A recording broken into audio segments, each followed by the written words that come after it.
Every civilization believes it will be the exception, that it has learned from the past, that it is too advanced, too connected, too powerful to fail. And yet, history tells a very different story.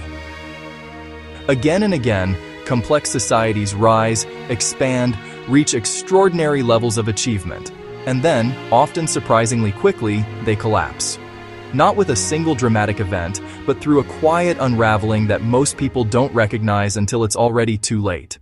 Before we go deeper, share your thoughts in the comments. Do you think modern civilization could collapse? Or are we finally different? And if you enjoy exploring the hidden patterns behind history and science, make sure to subscribe. Civilizations rarely collapse because of one cause. They collapse because of systems. At first, complexity looks like progress. Societies grow larger, institutions multiply, laws expand, infrastructure spreads, and specialization increases. Everything becomes more efficient, but also more fragile. Each new layer of complexity depends on the smooth functioning of the layers beneath it. When those foundations begin to strain, the system doesn't adapt easily. It resists change. Historian Joseph Tainter described collapse not as sudden destruction, but as a loss of complexity. When a society can no longer afford the energy, resources, or coordination required to sustain itself, it begins to simplify. Governments weaken, services decline, trade routes shrink, and knowledge fades. Collapse isn't the end of people, it's the end of the system they relied on. One of the most consistent drivers of collapse is resource depletion. Early civilizations expanded by exploiting fertile land, forests, minerals, and water.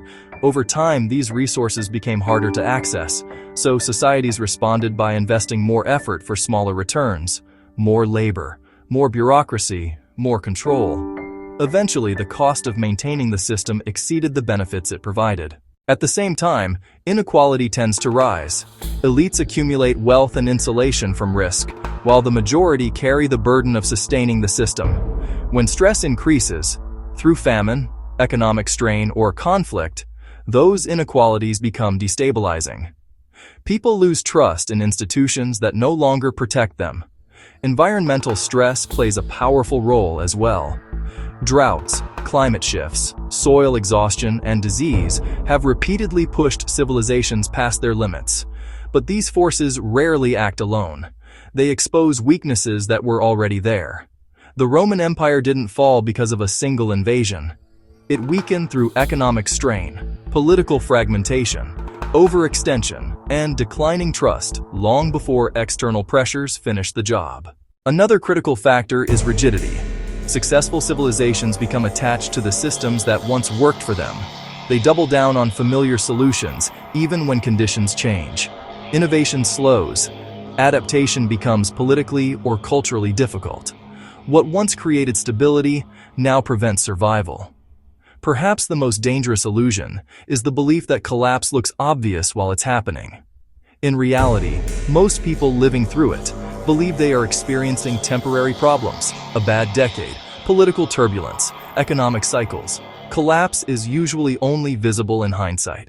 What makes this pattern unsettling is how consistent it is.